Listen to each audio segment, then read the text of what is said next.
Peut-être que vous êtes dit comme résolution que pourquoi pas se mettre enfin à écrire cette newsletter pour la rentrée. Peut-être ou peut-être pas parce que si ça se trouve, en fait, juste cet exercice de style, ça vous gave parce que vous savez franchement pas quoi raconter et vous vous demandez même si c'est vraiment efficace et utile à l'heure actuelle en 2018 avec genre tous les réseaux sociaux qui existent d'avoir une newsletter. Alors, je tiens tout de suite à le dire, hein. Je vais pas être là pour vous parler de l'importance d'avoir des adresses email et donc d'avoir une newsletter parce que c'est un sujet que j'ai couvert en long, en large et en travers précédemment. Je vous mettrai dans le lien de cette vidéo des articles de blog que j'ai fait à ce sujet, peut-être même des vidéos qui vont avec. Bref, si vous vous demandez si d'un point de vue stratégie, c'est quelque chose d'important, oui ou non, le fait est que oui, et je vais vous référer à ces ressources-là que j'ai déjà produites. Aujourd'hui, je veux plutôt parler des vraies affaires, celles qui fait que on hésite souvent à se lancer avec la newsletter parce que le fond du problème se pose pas tant sur comment faire pour récupérer ses adresses email, mais sur le qu'est-ce qu'on fait une fois qu'on les a récupérés? Qu'est-ce qu'on va raconter à ces gens? Ok? Est-ce que on a moyen de faire des choses intéressantes? Et à vrai dire, cette thématique ne m'est pas venue toute seule, puisque dans mon groupe Facebook, hein, il y a des conversations quand même assez intéressantes qui s'y passent. Si tu n'en fais pas partie, il est temps de le rejoindre. C'est le groupe Entrepreneurs en mode warrior du web. Et il y avait Sabrina qui avait partagé ce commentaire. Et je me suis dit, oh, il y a vraiment plein de trucs à dire à ce sujet. Alors voilà ce qu'elle disait, Sabrina, à cette question. Moi perso, c'est la newsletter que je trouve quasi inutile car inefficace. Peut-être parce que je ne sais pas la rendre intéressante. Mais je ne prends pas grand plaisir à le faire et je trouve que l'utilité est limitée. Alors une fois par mois, c'est ma fréquence. Pour le reste, je publie tous les jours ou presque sur Facebook et Instagram. J'ai laissé tomber Twitter, je ne sais pas l'utiliser efficacement et j'ai pas le temps. Cela me prend du temps, mais j'aime ça et ça me ramène du trafic, mais pas des masses de clients par contre. Alors je me suis dit que dans ce message de Sabrina, il y avait plein de points qu'on allait pouvoir aborder aujourd'hui parce que j'avoue qu'il y a matière à débat. Et déjà, le premier point que je veux soulever, c'est celui de l'efficacité de la newsletter. Parce que avant de se demander est-ce que c'est vraiment efficace, donc est-ce que ça vaut vraiment la peine que j'investis du temps, la question à te poser est quels sont les outils que tu utilises pour mesurer cette efficacité?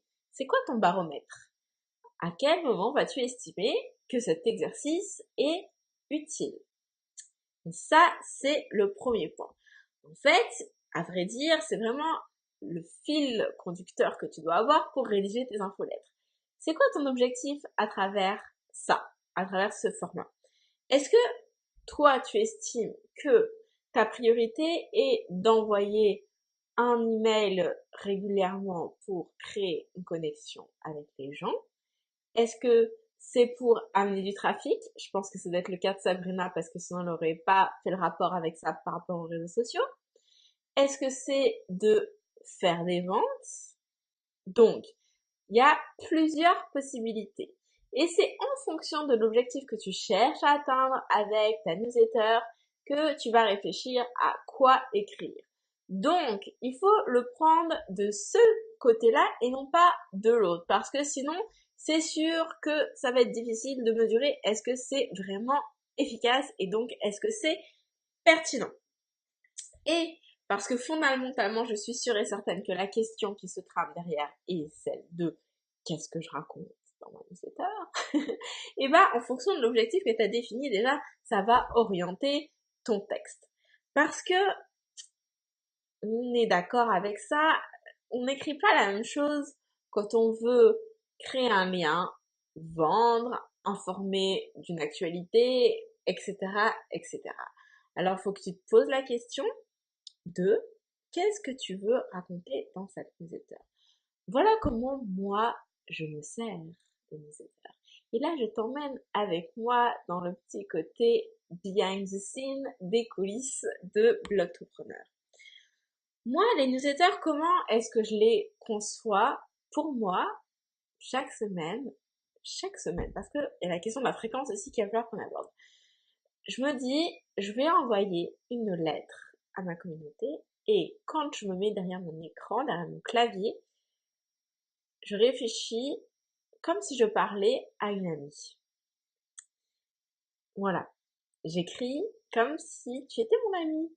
Et j'ai ce ton relâché, personnel, que je peux avoir avec une amie. Et c'est ce qui fait que ça me permet d'arriver à atteindre cet objectif que moi j'ai, de créer un lien spécial entre mon audience et moi.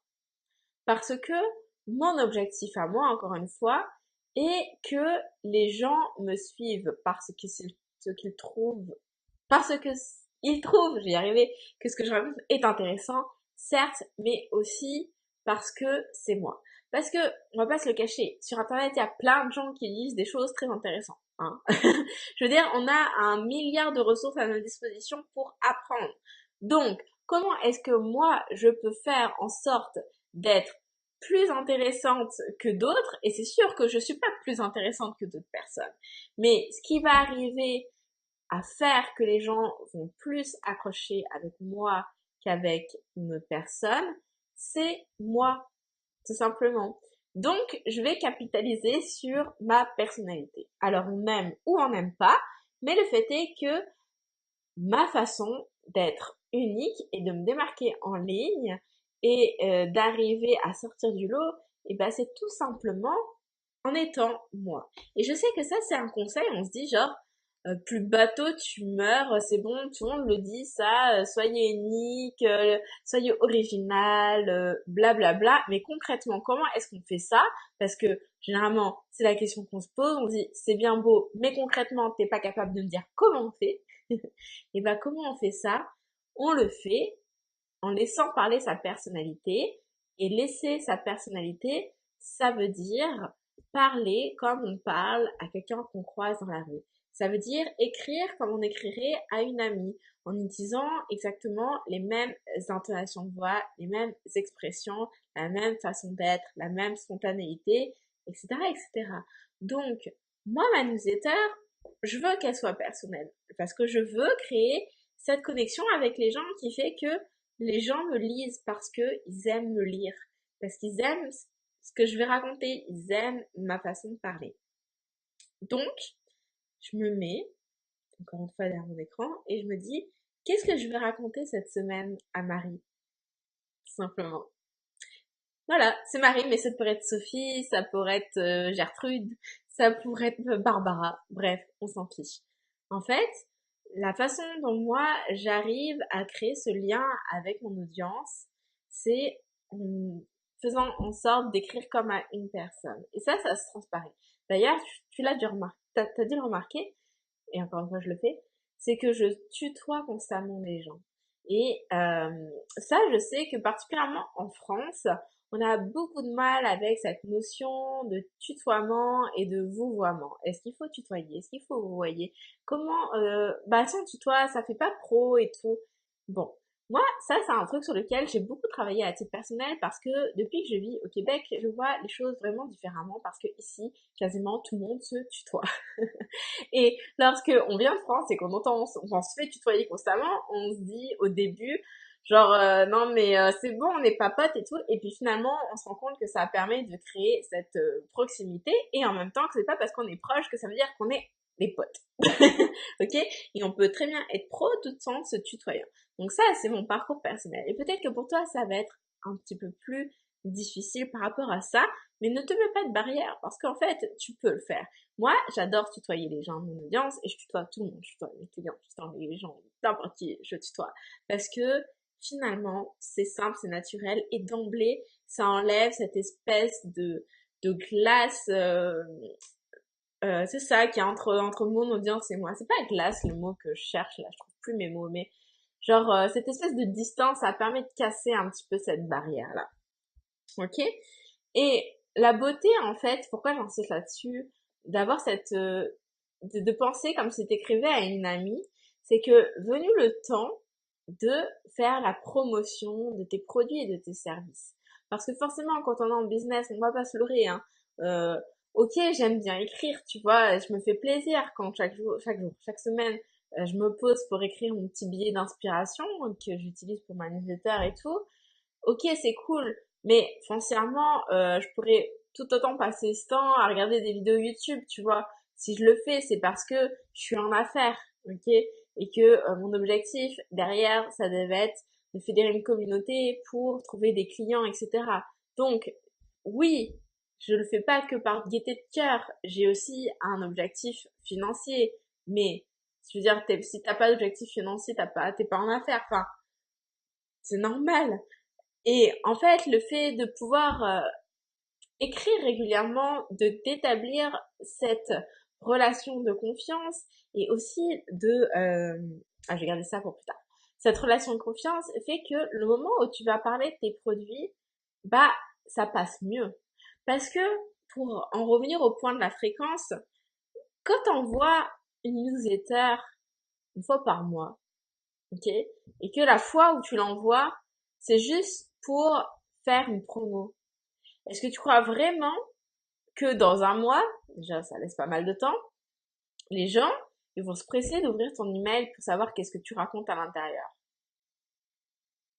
Je crois pas. Vraiment, non. Clairement, non. Parce que écrire des newsletters demande quand même, d'une certaine façon, des talents de storytelling. Ok? Et je veux pas que tu fuis en ayant ça, parce que en réalité, on a tous des talents de storyteller en nous. Et je vais t'expliquer juste après comment trouver ton propre talent de storytelleuse. Mon Dieu, je sais même pas si ça se dit, mais c'est pas grave, je vais le dire quand même. Ok? Parce que, en fait, le fait d'écrire comme à une amie, de lui raconter une histoire chaque semaine, de faire un petit point et tout, bah, t'es là et tu lui racontes une petite histoire. Et ça fait que chaque semaine, elle a hâte de lire ton histoire. Moi, je sais qu'il y a une personne comme ça à qui je suis abonnée. Elle s'appelle Anouk du site Talented Girl. Eh bien, j'adore la façon dont elle écrit. Même si ces derniers temps, ça m'intéresse moins, mais je sais que à chaque fois qu'elle envoie un email, je l'ouvre. Parce que c'est tellement personnel que c'est comme si j'avais un petit update de sa part et j'ai envie de savoir où elle en est. Je la connais pas, hein. Je la connais pas du tout, cette fille. Mais je me suis attachée à elle parce que j'ai envie de savoir où elle en est dans sa vie. C'est quoi ses réflexions du moment? Où elle en est de son business? C'est quoi ses offres? Est-ce qu'elle est en vacances? Enfin, genre, j'ai envie de savoir. Ok? Et si t'es blogueuse, tu le sais ça déjà. Parce que c'est pour ça qu'on aime le blog. On aime, et que même, tiens, je vais l'extrapouler, on aime suivre les influenceurs sur Instagram. Parce que on aime être au courant de leur vie. Voilà. Ok. C'est pas du voyeurisme, mais c'est juste que on s'attache aux personnes. Merci beaucoup Céline pour ton petit commentaire, ça fait plaisir. On s'attache aux personnes et on a envie d'être au courant. Ok? Donc, moi, je veux pour toi que tu arrives à provoquer ça. Et pour arriver à provoquer ça, eh bien, il faut que tu ailles chercher la storytelleuse en toi. Je vais t'expliquer comment faire. Parce que en allant puiser dans tes talents de conteuse, c'est ce qui fait que tu vas arriver à garder un bon taux d'ouverture à tes emails. C'est ce qui fait que chaque semaine, les gens vont se presser d'aller te lire. Et d'ailleurs, ça me fait plaisir parce que Céline dit, j'adore lire tes newsletters, donc ça fait plaisir. Bonjour Julie.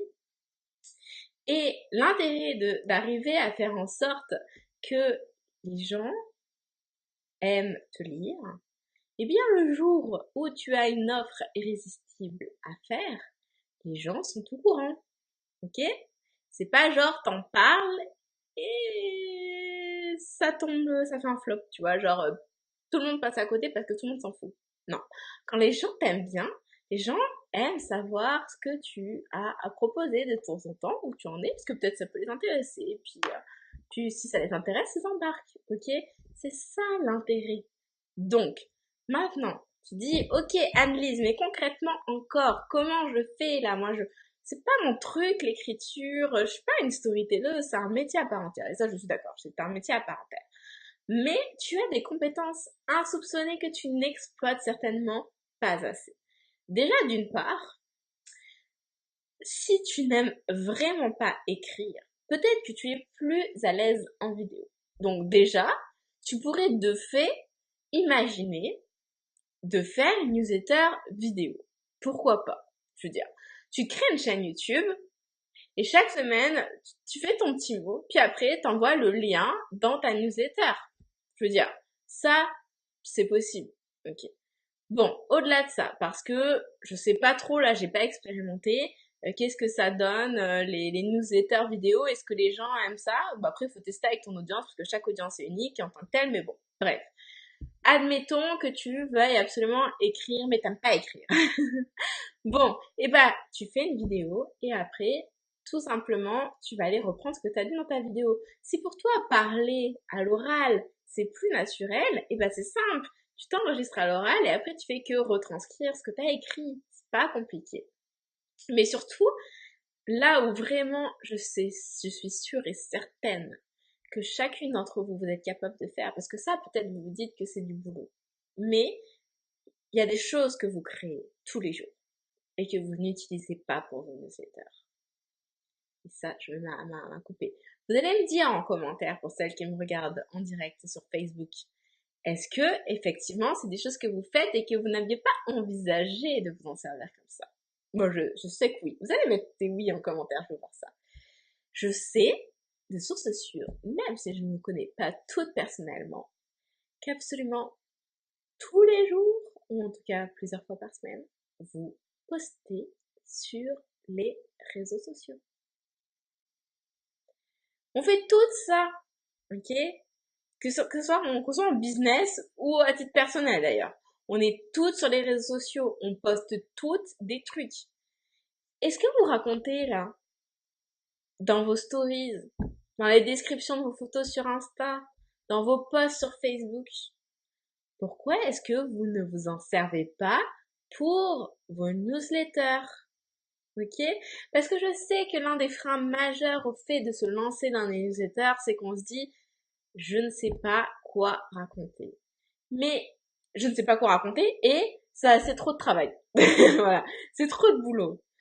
Mais qui a dit que vous étiez obligé de partir de zéro à chaque fois? Personne. Rien ne vous empêche d'utiliser des choses que vous avez déjà écrites, que vous avez déjà dit précédemment pour les envoyer dans vos newsletters. Et là, je sais, il y en a qui vont se dire, oui, mais les gens, ils vont s'en rendre compte et tout ça, et ils vont se dire que je suis une peignante ou je sais pas quoi. Bref, faire du jugement. Eh bien, c'est faux. Déjà parce que avec les algorithmes et compagnie, toutes vos communautés entières ne voient pas systématiquement ce que vous publiez. Donc, rien ne vous empêche de réutiliser ce contenu pour l'envoyer dans vos newsletters. Et au-delà de ça, vous pouvez aussi garder ça en stock pour le publier dans un mois, dans 2 semaines, dans 4 mois, 6 mois, 1 an. Bref, ok? Vous pouvez vous faire des stocks de contenu comme ça et en fonction de la thématique, vous la ressortez en temps voulu dans votre newsletter. Donc, il n'y a pas d'excuse sur je sais pas quoi raconter parce qu'en fait, vous avez déjà des talents de conteuse, vous avez déjà des choses à raconter. Juste appuyez-vous sur ce que vous racontez déjà, tout simplement. Et une newsletter, ça n'a pas besoin d'être très long. Enfin, je veux dire, même peut-être d'ailleurs, il y a plein de gens sûrement qui diront qu'ils n'aiment pas lire les newsletters très longues. Tout dépend de ce que vous racontez dedans, ok? Et puis de votre touche, ok? Mais vous pouvez aller très court. Franchement, je sais pas si vous réalisez, mais les posts Instagram, là, aujourd'hui, je sais plus quel est le nombre de caractères exact ou le nombre de mots qu'on peut mettre dans un post, mais il y a des posts Insta qui sont quand même assez longs. et les gens, ils lisent et les gens, ils commentent. Alors, ce texte-là, vous pouvez le réutiliser pour vos newsletters. Alors,